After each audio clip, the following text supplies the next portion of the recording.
What's up YouTube?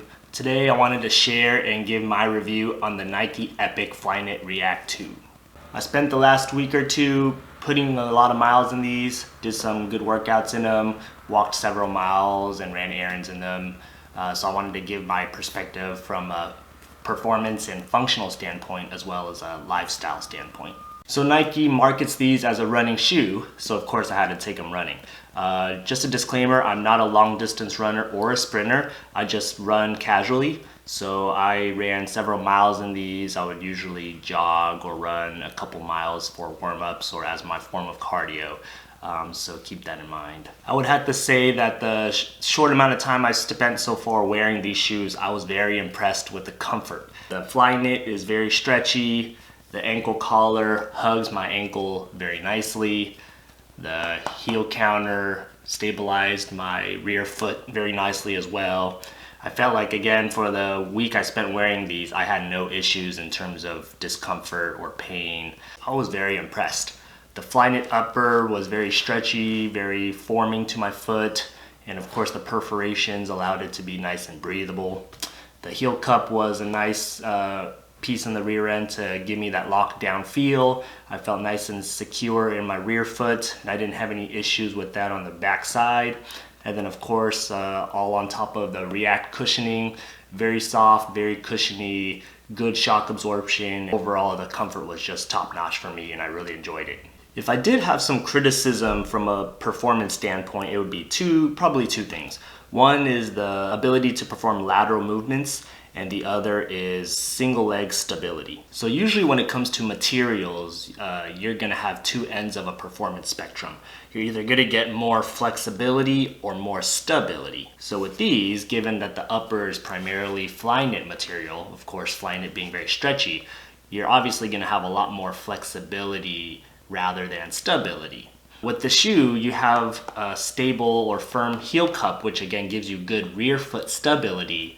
But with the upper being very soft, that's why lateral movements don't go very well. I suspect that if you're gonna be doing sports such as tennis, lateral movement related exercises, you're probably not gonna get that lockdown feel with those, and you might even bust through the medial or the lateral front part of the foot pretty quickly if you did a lot of those kind of workouts or exercises. Anything that's a lot of left and right cutting motions probably won't go really well with these. Moving on to the single leg stability I was mentioning about, kind of the same concept applies here. Of course, React cushioning is very cushiony, very soft. It's not firm and hard, so your stability is going to be compromised a little bit. I was doing certain workouts and I noticed that the exercises or lifts that required a lot of single leg stance, such as a split lunge or a single leg balance or single leg hops, those kind of things that require a lot of stability, because the cushioning is so soft, it's almost too soft in a sense where your foot is rocking on a really soft pillow, if you will.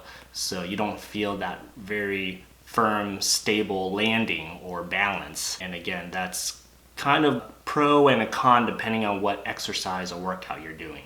With running and stuff where you want the impact to be soft, it's good. But if you're trying to balance on one leg and do some strong lifts and things like that, your foot's not going to be exactly steady, so there is going to be a little more of a balance challenge. So the downside is that the traction on the bottom tends to wear off or show wear pretty quickly, as you can see on right there. The other thing that threw me off was the upper and the tongue is one whole connective piece like a sock, and then the eye stays that your laces go through is actually attached or infused in the upper. So again, that threw me off a little bit. So when you're trying to wear, if you're trying to wear these with the laces all loose and not super snug or tight, it looks a little funny. I'll show you that real quick. You can't really shape or reform the top part of the shoe very much. So when you wear the laces all loose like this, it just looks like a bunch of, just looks like crooked laces. But again, that's just my opinion. If we're just talking about running specifically, I really enjoyed the running aspect of the shoe. Of course, running is a pretty forward moving exercise or workout. There's not too much laterality or really weird angular type of motions with running. Everything is pretty much you're just going straight. Maybe you're doing little turns or things like that. But if you're just in this forward planar motion, then again, these work really great. Other things that might be weird is if you're on really uneven terrain. Again, just this cushioning is soft enough where it's almost like you're on really soft sand in a way. But if you're running on these in a really muddy or uneven terrain, if you will, then I see that that might be a little bit more of a challenge maybe. But again, like for pavement running, sidewalk running, things like that, these were perfect for me.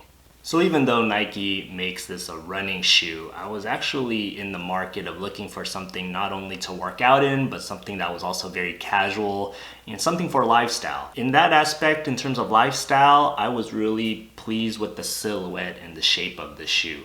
I think it's sleek, it's stylish, and it looks good with a lot of outfits. The design and the comfort is a good medium. It's not flimsy and thin and minimalistic like a free run, but it's not chunky and thick and firm like a Nike Monarch.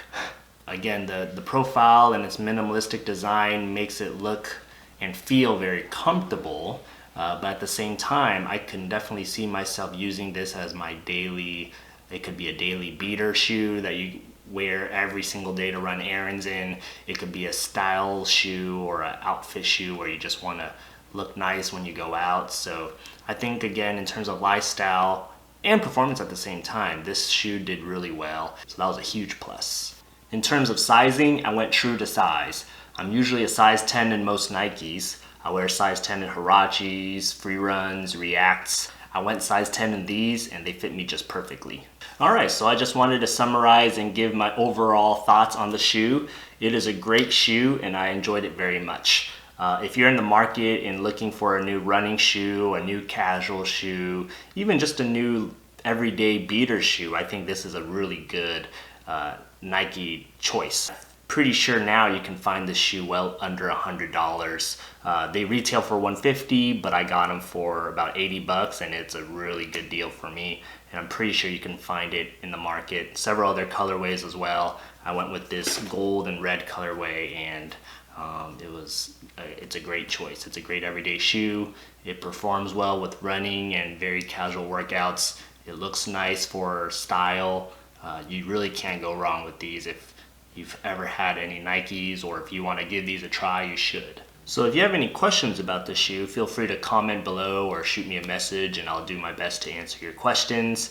If there are any other shoes you want me to review or check out, also let me know or comment them below. And also, if you found this video helpful, give me some thumbs up. It'll really help me out. If you have any feedback, just let me know as well so I can improve and get better at this. Otherwise, thanks for watching and I'll see you next time. Peace.